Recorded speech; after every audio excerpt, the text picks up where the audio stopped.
Muy buenas. Los problemas con permisos, con licencias, son una constante en nuestro sector. Es un tema que nos preocupa y tiene mucho que ver con los usos de las viviendas. Hay veces que una vivienda, hay gente que piensa que encaja dentro del uso residencial y hay otras veces que surgen dudas sobre eso. Por eso hoy estoy aquí con Nacho, que aparte de amigo es arquitecto, urbanista, especialista en estos temas. Nacho, ¿una vivienda turística siempre es uso residencial?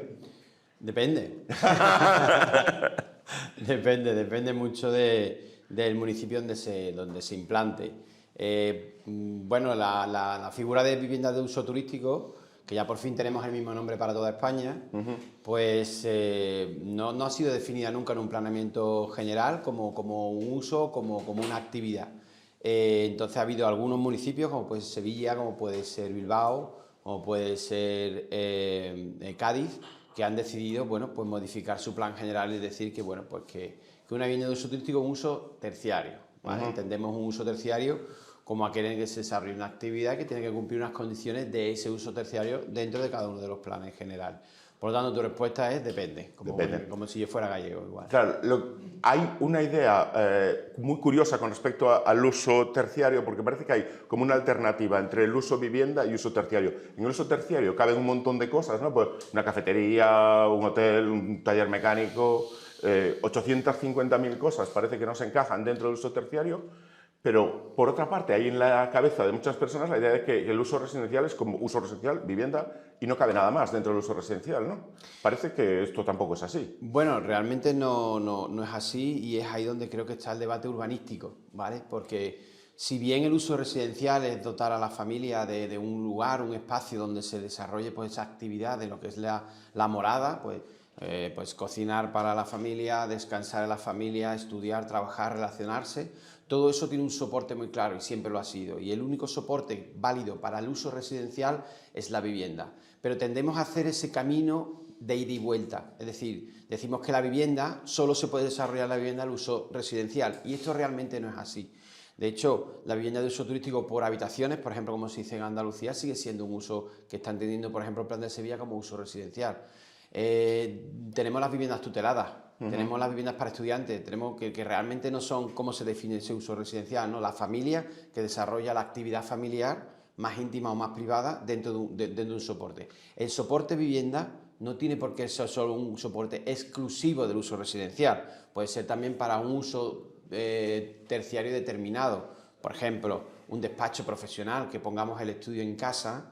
Realmente, si tú ves que un despacho profesional en el plan general va a decir que es un uso terciario oficina, ese uso se puede dar perfectamente en una vivienda. De hecho, el plan general de Sevilla, y hablo de Sevilla porque como soy sevillano lo conozco muy bien, tiene dos usos que son terciarios que se pueden desarrollar en vivienda y ya lo recoge.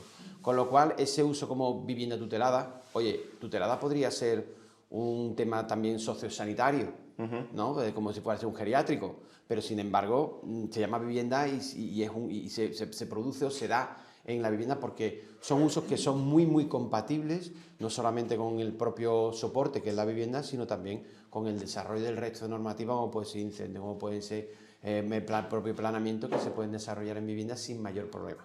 Entonces, lo que estamos hablando es de una interpretación un poco más flexible y un poco más quizá actualizada de lo que son los usos y un poco más ajustado a la complejidad de la realidad, ¿no?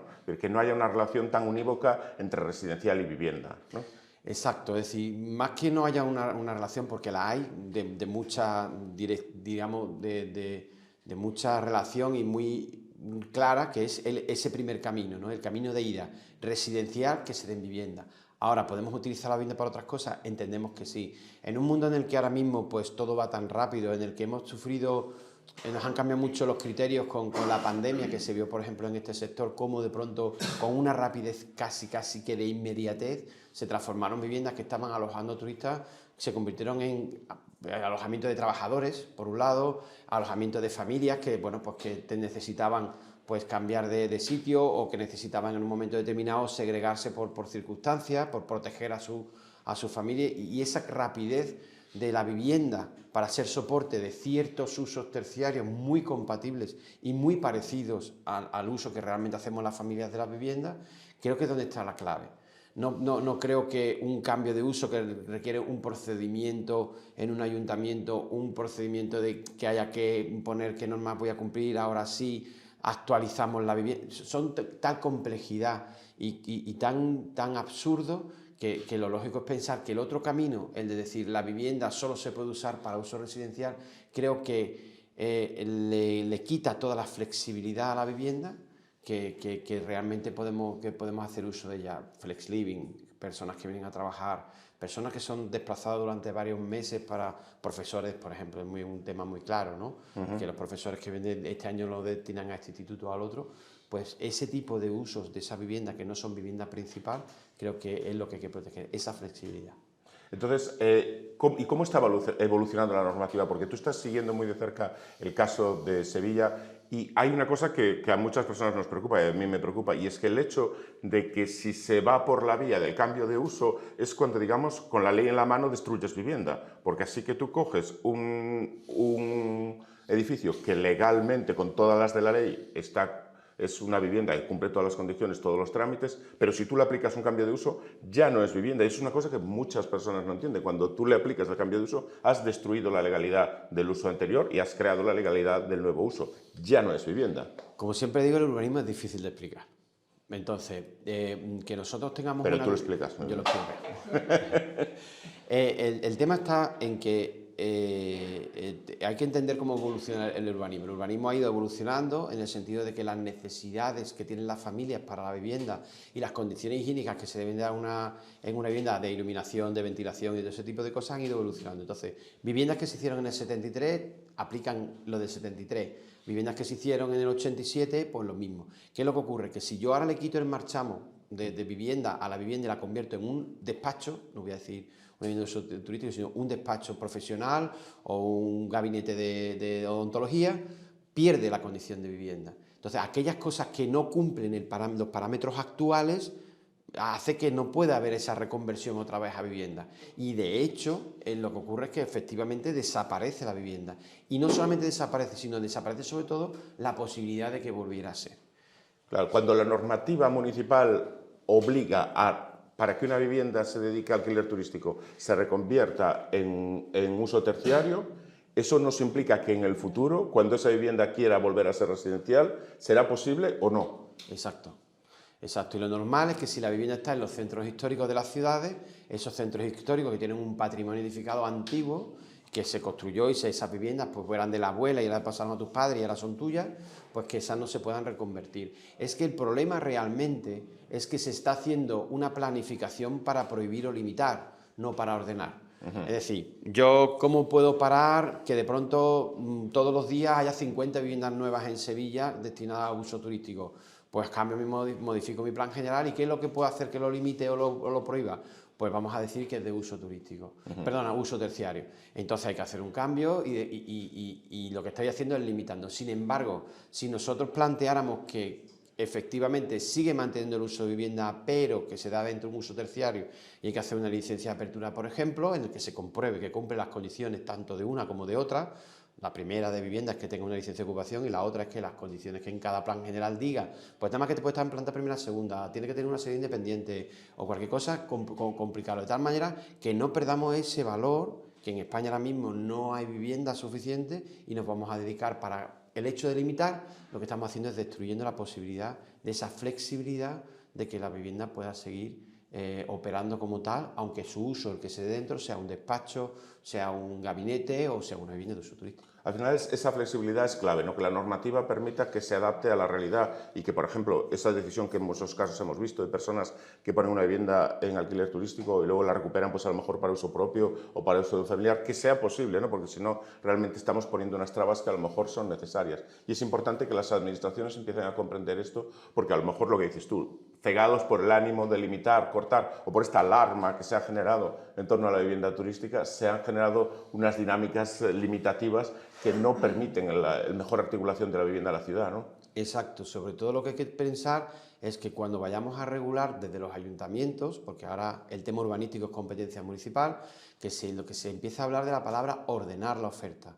Es decir, la vivienda de uso turístico tiene un lugar en la oferta alojativa de la ciudad, tanto para turistas como también para corporativos. Cada vez son más empresas las que están contratando los servicios de la vivienda de uso turístico para a sus trabajadores que van a estar varios meses. ¿Por qué? ¿Porque es más barato? No, porque tienen espacios también para hacerlo. Y la flexibilidad debe estar presente. Hay que ordenar. O sea, desde el municipio lo que hay que hacer es ordenar la oferta. Si ordenar la oferta significa considerar que es un uso terciario, pero que tiene que cumplir otra serie de condiciones, hágase, pero no cambie usted el uso porque se está cargando usted el patrimonio edificado y las cantidades de vivienda que puede haber en una ciudad. Yo me voy a salir un poquito del guión, Nacho, porque tú y yo, que somos los dos arquitectos y que nos interesa muchísimo el campo del urbanismo, hemos visto que en el sector de la vivienda turística se ha hecho mucho tiempo, mucha dedicación, mucho esfuerzo a todo lo que es la parte de reflexionar y de influir sobre la parte turística de la normativa. Pero yo creo que la parte urbanística se nos ha quedado un poquito huérfana.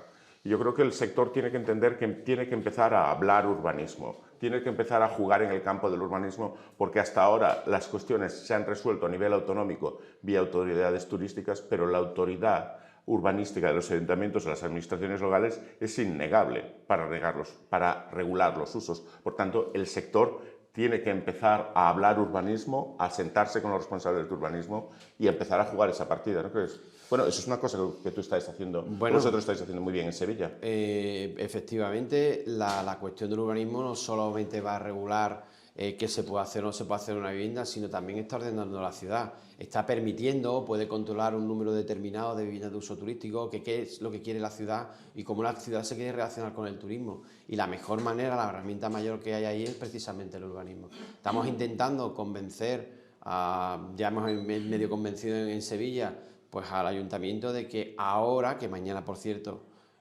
sacan una resolución que limitan el número de viviendas de uso turístico que puede haber en un barrio en un 10%, hemos planteado que ahora que ya lo has limitado, vamos a sentarnos y vamos a empezar a utilizar la palabra ordenar.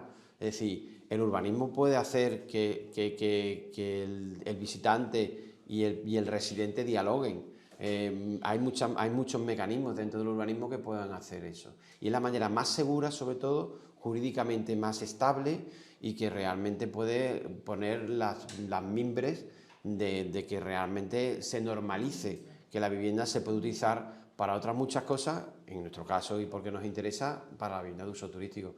Es fundamental que hablemos de urbanismo porque, como decía al principio, es difícil de explicar el urbanismo, es difícil de entender el urbanismo y desgraciadamente los políticos no están muy puestos con lo que es la capacidad que puede tener y las posibilidades que desde el urbanismo se puede ordenar la ciudad para que se consigan realmente que la ciudad sea lo que quieren ser. No podemos olvidar que en esto del turismo el protagonista tiene que seguir siendo el sevillano en Sevilla, el malagueño en Málaga y el de Santiago en Santiago de Compostela. Si no, vamos a perder el norte, se van a quedar calles vacías y se van a quedar ciudades vacías sin alma. Y debe regularse desde el urbanismo, también protegiendo a que la ciudadanía pues, pueda seguir disfrutando de la ciudad y siga siendo la protagonista. Sevilla no se entiende sin los sevillanos, igual que los Málaga no se entiende sin los malagueños. Pues yo, Nacho, te quería agradecer mucho el esfuerzo que haces por explicar estas cosas, porque sé que lo has hecho, hoy es otra vez más de lo que lo haces, pero sé que lo has hecho en foros muy importantes y has conseguido que personas muy importantes y muy influyentes del sector y de la sociedad empiecen a entender todo esto. Y yo creo que eso es una grandísima labor a favor del sector. Vamos a dejar en la descripción de este vídeo el perfil de LinkedIn de Nacho para que lo podáis conectar por ahí, y también el que quiera ver cómo se pasa de las musas al teatro, cómo se materializa la gestión de la vivienda turística, para visitar Sevilla, alojatensevilla.es, que es la empresa de las viviendas que gestiona Nacho. Muchísimas gracias, Nacho. Gracias a ti, Juanjo. Hoy estamos en otro de los encuentros presenciales de Tu Alquiler. En estos encuentros hacemos muchísimo trabajo de apoyo mutuo. Tenemos las charlas de Tú cómo lo haces, donde compartimos buenas prácticas y nos apoyamos unos a otros. Ponencias de empresas líderes del sector que nos ayudan a estar enterados de cosas que están pasando en nuestro sector. Y también compartimos nuestras ideas a través de presentaciones que potencian lo más interesante que estamos haciendo en nuestras empresas. Hoy quiero dar las gracias a todo el mundo. Tu Alquiler es un programa cada vez más potente, pero esto no podría ser así sin el apoyo de todas las personas, de todas las empresas que han decidido apostar por un networking de calidad, apostar por la seriedad y la profesionalidad de tantas personas que estamos construyendo el sector más importante de la próxima década. Gracias a todos y nos vemos en el próximo encuentro de Tu Alquiler.